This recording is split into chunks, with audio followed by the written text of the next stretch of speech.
let's get this party started. So I now call this regular meeting of the board to order at 7:23 p.m.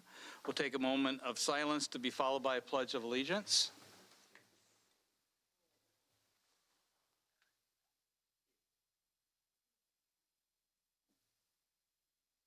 I pledge allegiance to the flag of the United States of America and to the republic for which it stands, one nation, under God, indivisible, with liberty and justice for all. Thank you. I'll have a coordinator call the roll.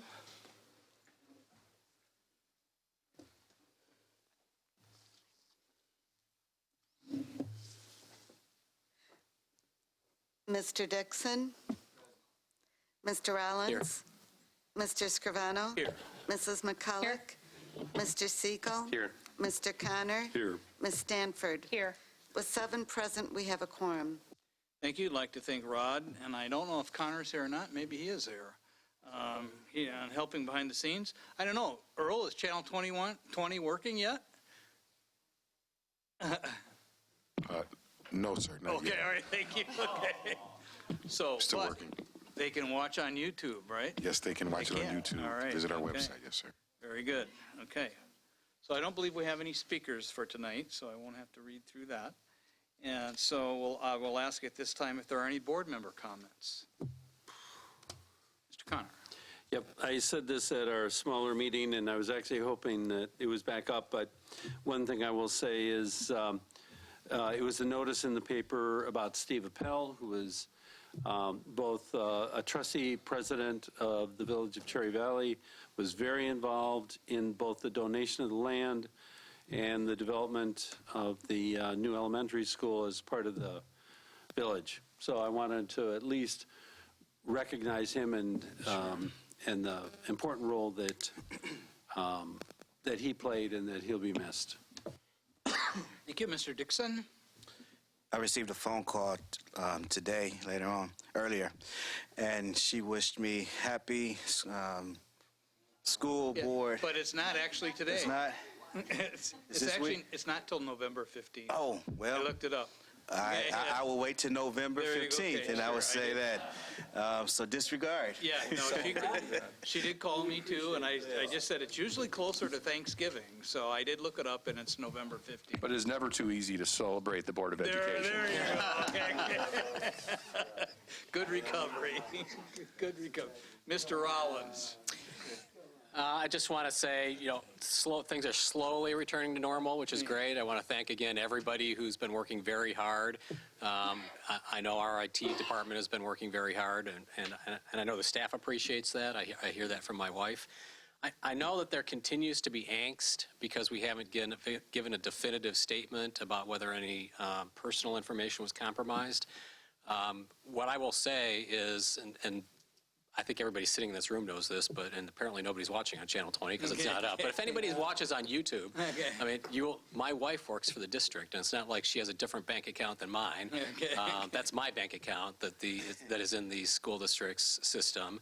And based on what I know, I have not done anything different. I have not put a credit freeze on. I haven't issued a fraud alert or asked for a fraud alert.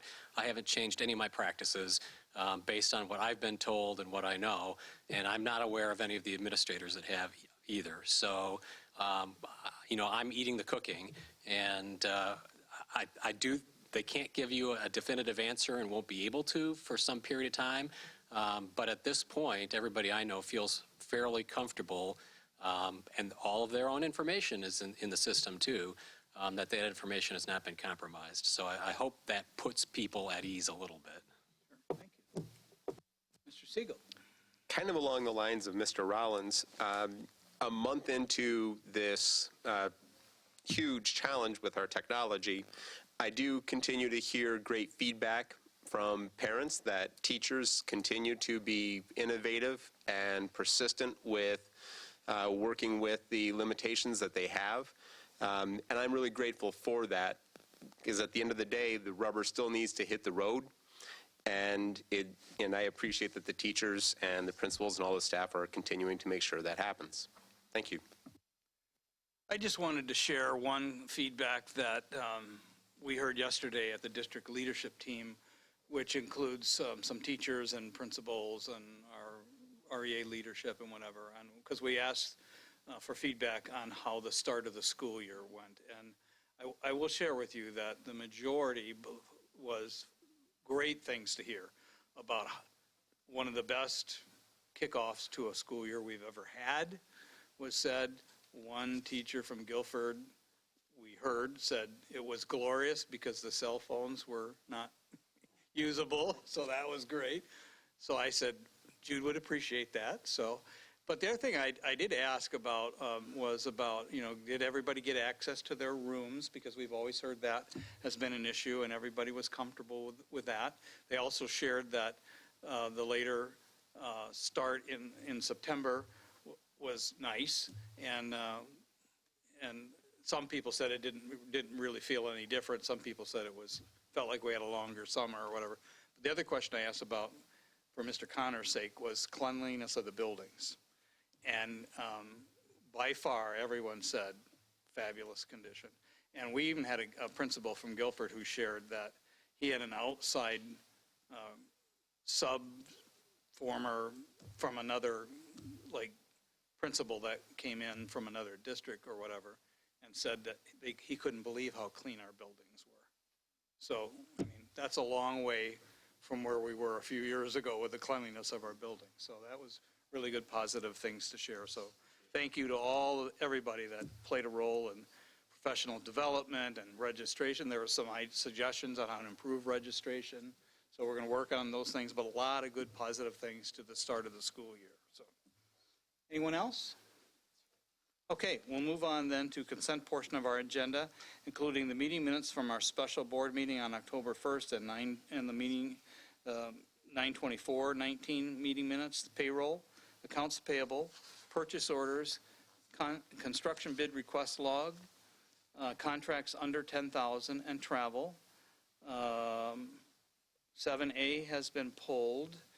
8 is the recurring contracts for the Bellis firm of architecture for architecture design for the Ops Center, the Fairgram recommendation for civil engineering services, and the Richard Johnson Association recommendation for architectural design, and as well as the Freedom of Information log. Is there a motion and a second to approve these consent items? So moved. Moved by Mr. Connor, second by Mr. Rollins. Okay. I think you had your light on. I did, but I didn't say it. Oh, okay. Second. Mr. Siegel then. All right, Mr. Siegel. Are there any consent items that board members wish to have pulled for separate consideration? Seeing none, I'll have the coordinator then call the roll on the approval of the consent items. Mr. Dixon? Yes. Mr. Rollins? Yes. Mr. Scrivano? Yes. Mrs. McCulloch? Yes. Mr. Siegel? Yes. Mr. Connor? Yes. Ms. Stanford? Yes. The motion passes unanimously. Thank you. We'll move on to item number 10, which is the closed session consent items, which include the HR organizational report and addendum, and the student discipline, unless otherwise modified below.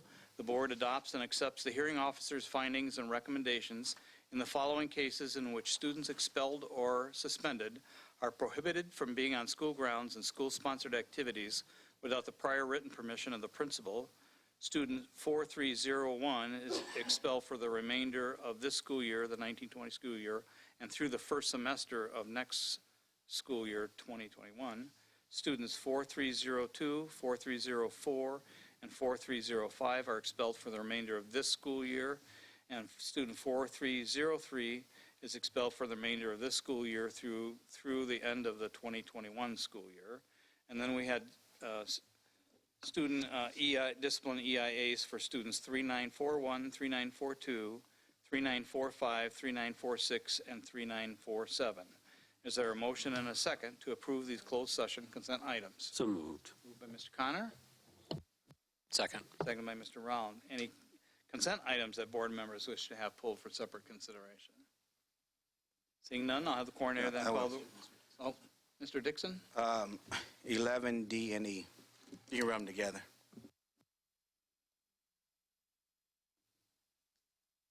Okay.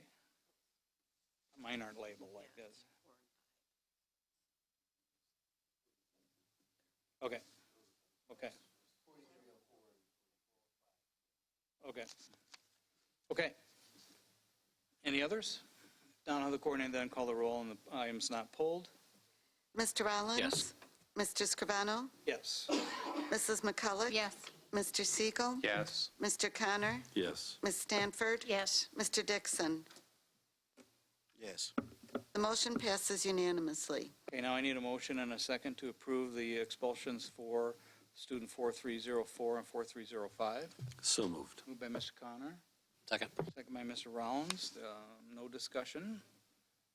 Have the coordinator call the roll on the approval of items 11, whatever the numbers are, 4304 and 4305 expulsions. Mr. Scrivano? Yes.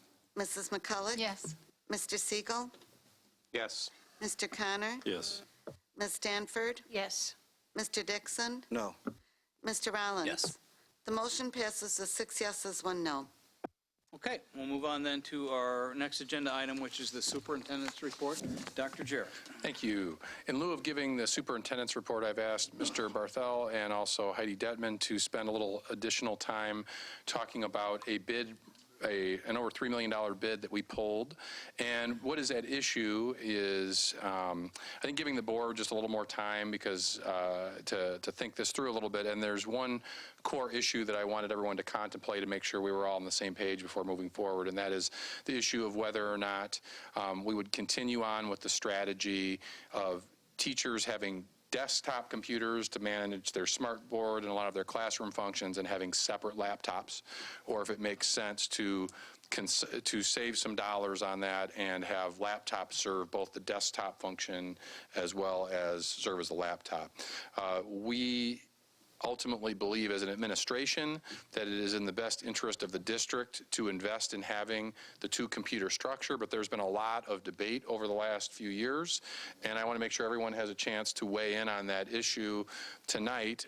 So I pulled it from the agenda so we wouldn't have to debate it and then make a decision tonight. The delay is not ideal, but I felt it was important from a good governance perspective to make sure we fully talk through the issue.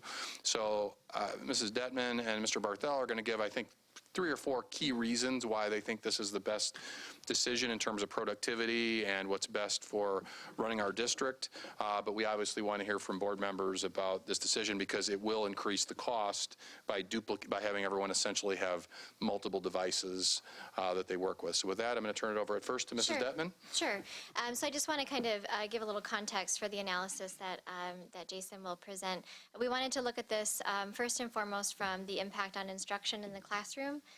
Secondly, we wanted to look at it from the technical aspect of it, and then third, we also wanted to look at the financial impact of the decision. So the analysis that we prepared really touches all 3 of those, and we've worked carefully with Jason's team, including the ed tech side of things, to be sure that we had some accurate numbers so that you could get the full picture. So Jason, if you want to share that detail. Sure, thank you. So we've been looking at this for a while on how we can reduce the number of computers in the classroom, specifically with the laptops and the desktop anomaly. And what we've looked at, a few things. One, if we do go strictly with a laptop perspective, there's some additional equipment that we'd have to purchase for that laptop to be able to connect to that smart board. One being a docking station and some additional cabling that would cost about $335 a unit. Just to compare that with, if we go with a desktop route, that's about $435 per desktop based on this current bid that came in. So about $100 more if we go the desktop route. Additionally, we do lose that redundancy if the teacher does have an issue with that laptop that he or she has in her classroom, that they cannot fail over that computer.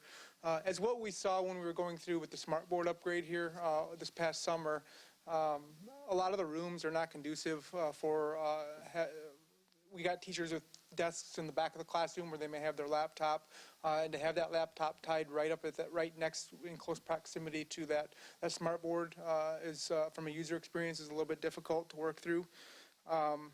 Additionally, we push a lot of software out to these desktops, specifically smart board related.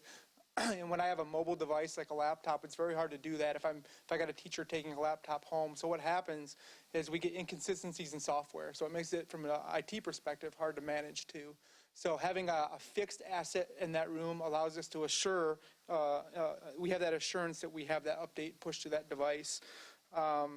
And also, we have assurance that that device will always be in that room. Laptops are typically assigned to the individual, where those desktops are assigned to that classroom.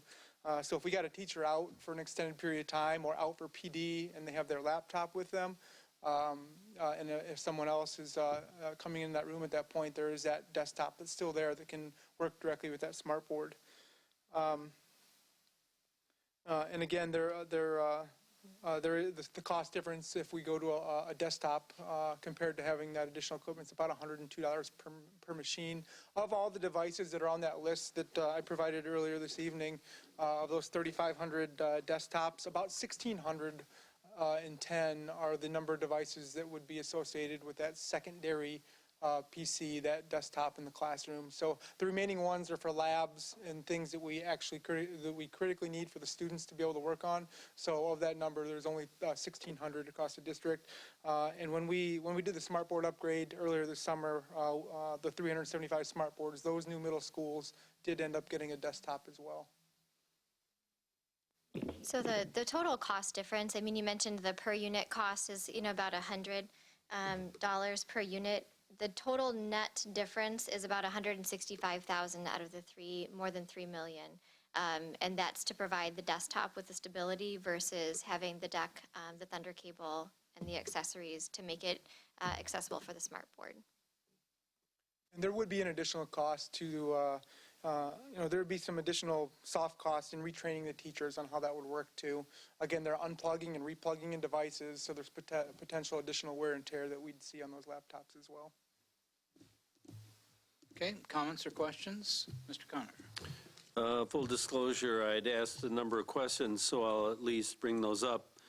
Number one, I asked for a summary of the equipment, which was provided, which I appreciate, and it included listing by the various schools and facilities, which I think will be helpful for planning going forward, so thank you on that.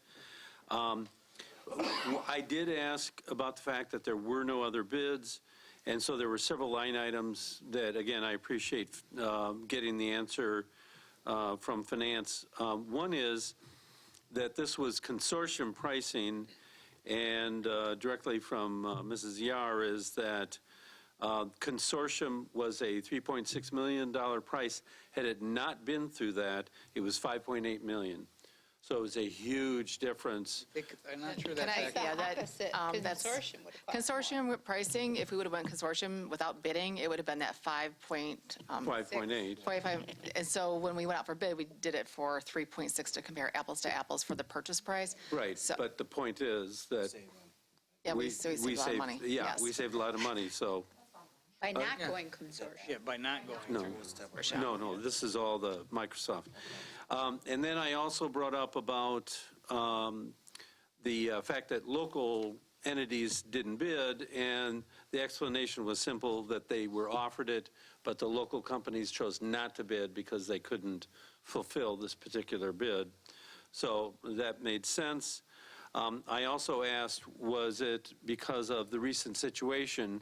And basically the answer came back is that this is really a good refresh cycle. They said that they're 3 to 9 years old, I believe is the number, and so that this made sense for us as a time to do this, so the timing was good. And I don't want to put anybody on the spot, but I assume that being that one of the questions is this an appropriate replacement for the desktops and so forth? And I don't want to put the REA reps on the spot here, but I assume the REA is okay with this as an approach, that we've talked and educationally they're okay with this?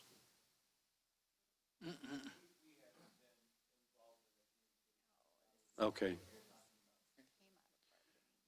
I would think this would be one thing that I would want to make sure that if we're discussing what's appropriate for the classroom, I'm not saying because we're not voting on it tonight, but I would think that would be something that we would at least want to talk about the implications so that teacher representatives would understand that. We have a meeting tomorrow, we'll talk about that. Oh, okay. All right, Oh, good. well, good. So Okay. tomorrow. That's it. Okay, Mr. Rollins. So the cost delta, the one-time cost delta is $160,000.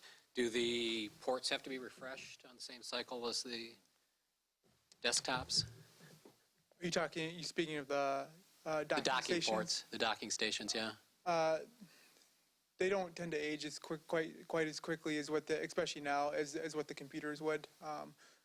So no, they wouldn't be on the same cycle. We might get 5 or 6 years out of the docking stations. Okay. Ms. McCullough.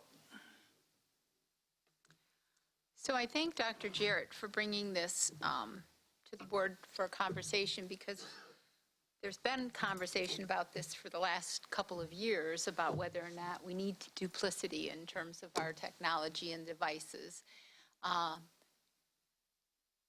And I found it frustrating when your bid came forward without us ever having had this conversation, because you and I had spoken, and I know it's, after different contract negotiations, we've just, for a couple of years now, this district has been saying, or at least this board has been saying, do we need that duplicity? And I would have thought that we would, instead of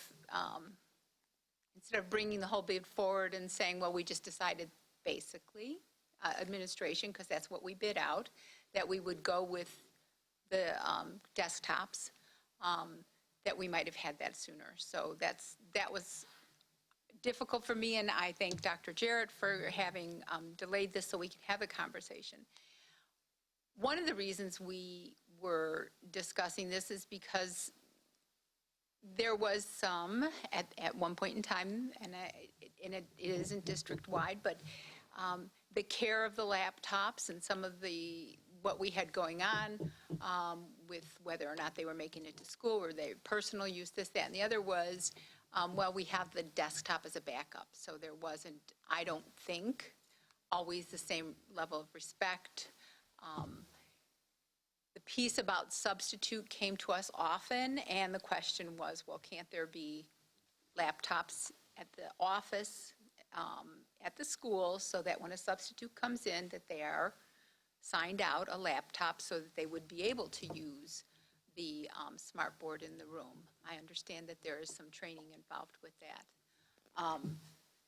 The differential in the cost is good to know, because certainly that is not a piece of information, that was considered before. You're saying 1,600, but that's not district-wide. That's just what you're replacing right now, because you've already done, you said when you replaced smart boards, you already did desktops for those elementary schools. Is that what I just heard you say? We did those 375, that's correct. So obviously, we're already invested in that. Some of this came from teachers, that they have everything on their laptop, so they bring it in and they just, would attach. I agree that there needs to be continuity across the district. You can't have different rooms with different, so that if you change rooms next year, that makes everything more difficult. Plus, again, you've got the whole issue of people with substitutes and the like. What else did you say that was on there? Because my understanding is everybody wants to go to technology. They want to go to portable technology. They want to be able to go building to building. They want to be able to go, and we've got our itinerants, we've got our specialists, all these people who would need to have a docking station if they were to come into a room to use it, correct? That's correct. Or do they just use the desktop, I guess? Well, yeah, at the moment, in our current circumstance, they would just be able to use that desktop as opposed to having additional equipment with their laptop. Do we have docking stations for our boards anywhere so that we know if there's been success with it? I think, we're really talking about two different setups. One is having technology available for teachers, whether they're inside the classroom or outside the classroom. A great deal has changed in kind of just the general operating procedure for a teacher in terms of accessing their resources. In the past, most of my curricular resources would have been print, and I would have kept them on a shelf. That's no longer the case with our curriculum redesign. We want people being able to access websites all over the place. That's where our core curriculum is. So we want to have a situation where a teacher has technology accessible, whether they're in a professional learning situation, at a PLC meeting, or working from home, accessing and doing their lesson planning. The second is the components of a classroom that we want to have across the district and what we believe about best practice for stability and consistency. And that's one of the points that, that Jason was making is when we want to have updates to Smart Notebook, for example, we want to ensure that that pushes out to every machine so that everyone's smart board is accessible at the same time. If we don't have that primary device attached, if it's left at home, for example, or if it's continually brought home at the time of night when we do our upgrades, they're going to always be behind and start their day with a machine that's inaccessible because it's starting the day updating. And sometimes that's quick, sometimes that's not quick. It depends on the size of the update. So one is the working situation for the teacher. The second is what we expect for a technologically sound classroom. And that was the debate and the analysis ultimately for the instruction, the technology, and then the financial resources. And again, I appreciate that information and that piece to this whole conversation that we didn't have and now that we are. I'm not opposed, especially when you see the monetary piece of it, especially with the explanations. We see what we get when we depend on technology over the last month with regard to using it for all, instead of print for everything. I mean, it's Well, there's pros and Here's where cons, we're at. Yeah. right? We're living in a digital world, in We a digital are. age. You know, we've seen some strong instruction and a lot of, you know, reverting back to, you know, sound teaching practices that are without technology, and that's great. But there's also, we have an appetite for ensuring that our students know how to engage with technology, and that we have, you know, access to technology across the board. This is an unforeseen circumstance, of course. absolutely. But we want to, in this day and age, our students do have to be tech savvy. and we want to make There's- sure too that we're giving our students and our teachers access to the best operating systems. A lot of the computers that we have, you know, are operating on Windows 7, and we want to make sure that we're kind of lifting all of both our hardware, our software, and our system configuration as we take this moment to kind of come back online. And so that's the part of this. But I do appreciate that we were able to pull it tonight and have the conversation. I think it's important for us to understand the investment that we're making Right. and why we're making that. So I certainly invite the conversation. So here's my question. Can you take away spell check and grammar check so kids actually have to write? Okay. We can do that. Okay. Not for us, though. Okay. I need mine. That's right. Mr. Siegel. So I was going to talk about the difficulties with updates, and because it's something that a frustration I have at my job is, you know, when I'm expecting everything to come up right when the store opens, and I have an update that's going to take 18 minutes, and I have people that are waiting. It's So and if I'm not mistaken, I was looking at the specs, which is maybe a little in the weedy, but the desktops look like they're significantly gutsier machines in terms of the processors that's in them, the amount of RAM, et cetera. And given that these things are expected to be more robust machines because of all the connectivity that they're going to have, the software that they're running, it does seem like even with the docking stations that's going to be a lot for the laptops to have to manage. And I guess I would anticipate if we just went to all laptops, having a lot of instances where laptops are maybe needing service a lot more. And I guess I would like to not have to compromise on instructional delivery because, a computer had to, go into tech for a couple of days. Just be nice to have that robust machine that we can probably really rely on day to day. And should something quirky happen and it does fail, we do still have the laptop to back up. So I guess for me, it seems like the desktop becomes the primary machine instead of the backup to, as you were discussing, Jude. But I don't know. I feel like having the desktop is just a lot safer strategy than just going to the single machine. But that's just me. Mr. Rollins. I was looking at the specifications as well, and thought that Mr. Siegel was going to say what I was going to say, but he went in a different direction. So what I was going to say is, so what are we using the desktops for? Because what I think I heard, and I think this could be true in a lot of classrooms, is they're mainly being used to control the smart boards. So 1,610 of the 3,556 desktops that are on our list are for the smart boards. The others are for, and you'll see a couple different columns on the sheet. Then what we call the non-high-end labs. So the labs that aren't the computer labs that aren't using computers for like graphics and Project Lead the Way and things like that. Also, cafe computers is part of that 3,556 computers.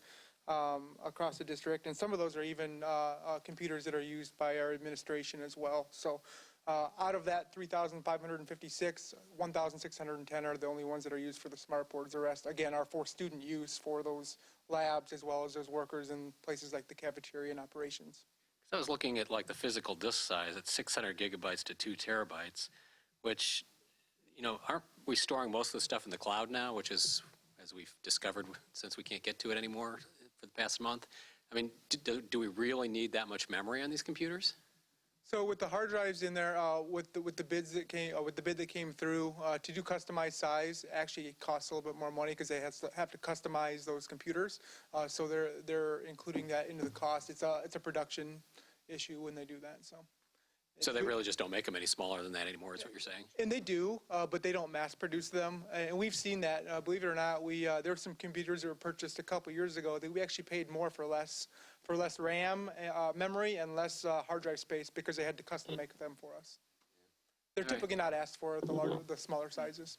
Interesting. I guess my overall point is, and it sounds like maybe you've done it, is if really for 1,600 of these, they're really just controlling the smart boards. I just want to make sure we're not overbuying on the specifications.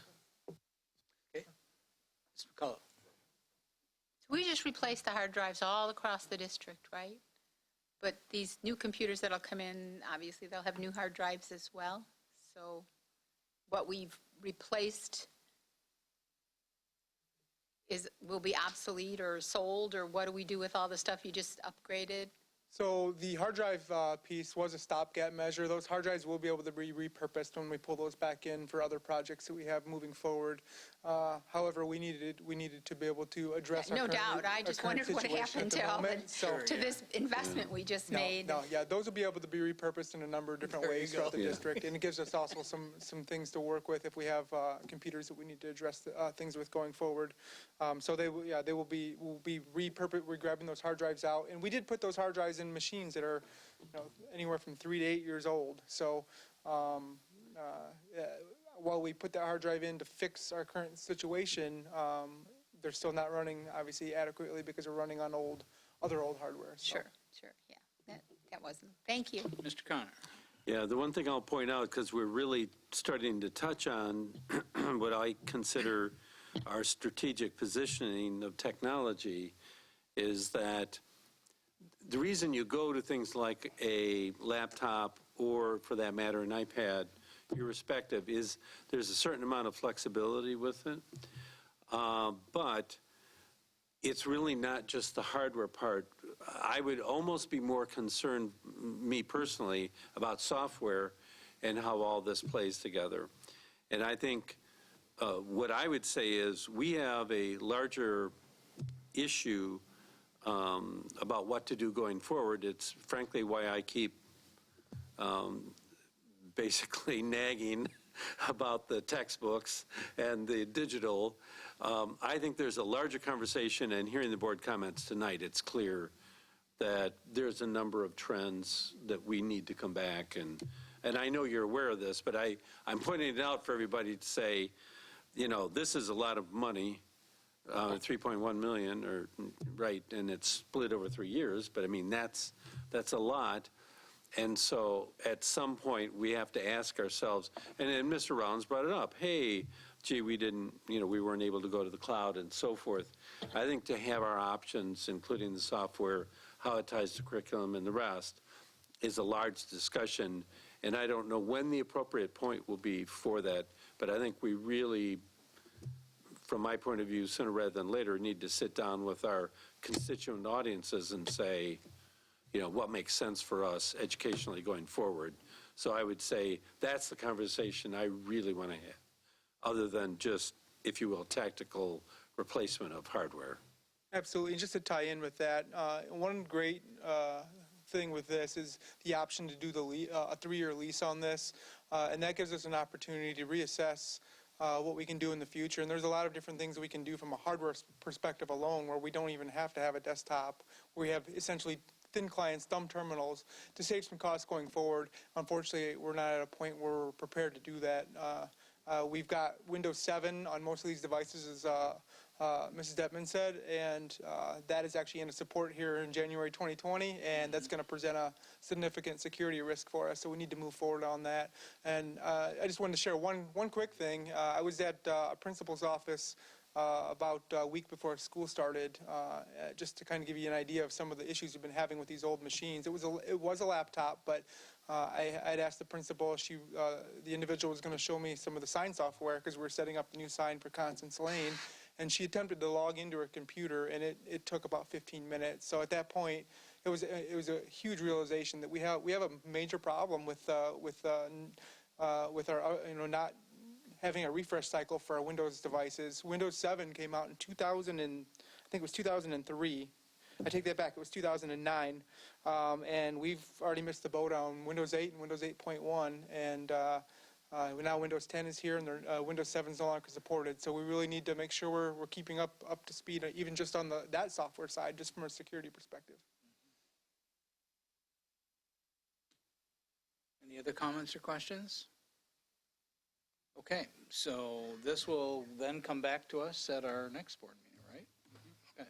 That's right. Okay, thank you. Thank you. Appreciate the All right. conversation. Yep. We'll move on to our action items for tonight, which is 14A is the MOU for Winnebago County Health Department. We actually do have a motion on the floor for this. Is there questions or discussions, any further discussion on this topic? Mr. Rollins. Oh, well, I was just going to ask if Mr. Siegel's questions had been answered, Okay. because that's the reason Mr. we Siegel. moved to table it. No, the questions were not answered. It's quite all right. So the question essentially was, what is the process by Yes. which students will be identified to participate in this particular curriculum? Yes. So my homework was to ensure that the Winnebago County Health Department and Lincoln Middle School and Kennedy Middle School had all connected and were able to determine that criteria. And what they determined is that they're going to offer it to all 8th grade students, male and female, with parental consent. So those whose parents consent will be invited into the program.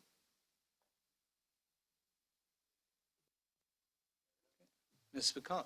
So it's an opt-out by parents?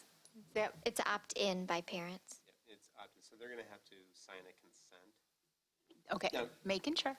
No, I understand that this is also going to be an easily opted out process as well. Students can, or a parent can say upon review of this particular content, which, by the way, I'm in full support of the content, Sure. which I thought it looked fantastic. But a parent It could happened- say, yes. no, okay. It's in non-instructional time.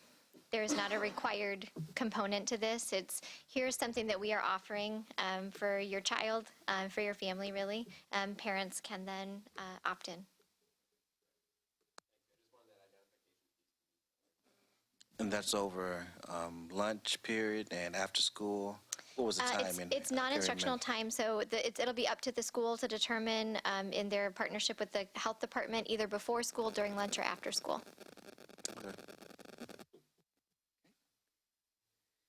Any other questions or comments? If not, we'll have the coordinator then call the roll on the approval of action item 14A, the MOU with Winnebago County Health Department. So Mrs. moved. We already did a motion. We have a motion. We did it last board, yeah, last board meeting we did it. Yeah, right, was held over, yeah. No, Point of order, so you don't have to bring that to the floor that is what I'm again? told by our legal counsel. Yeah. Once you gave a date certain on your motion to set it to the side. Then it's automatically brought up. Okay, Am I okay now? yep. Okay. Mrs. McCulloch? Yes. Mr. Siegel? Yes. Mr. Connor? Yes. Ms. Stanford? Yes. Mr. Dixon? Yes. Mr. Rollins? Yes. Mr. Scrivano? Yes. The motion passes unanimously. Okay, our next item is new business, and Mr. Barthel is going to talk about CDW WLAN project. All right, tonight I'm bringing a proposal forward to contract with CDW with a couple Cisco engineers for 111 hours of support to upgrade our current wireless infrastructure. It is due for upgrade. And also at the same time instituting some best practices. We're currently, we have about 1,200 access points throughout the district that's ran by 4 systems that are actually located in this building called controllers, and they are due for an upgrade. They're a couple versions behind to institute, again, best practices as well as some enhancements and features.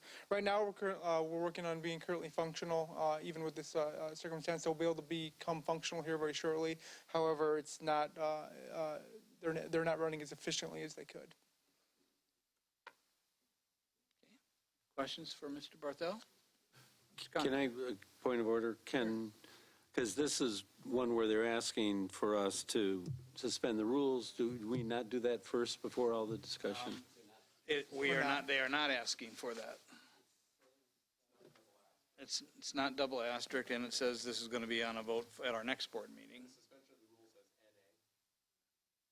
Yeah, on your board, it does show up in red, but it does say, and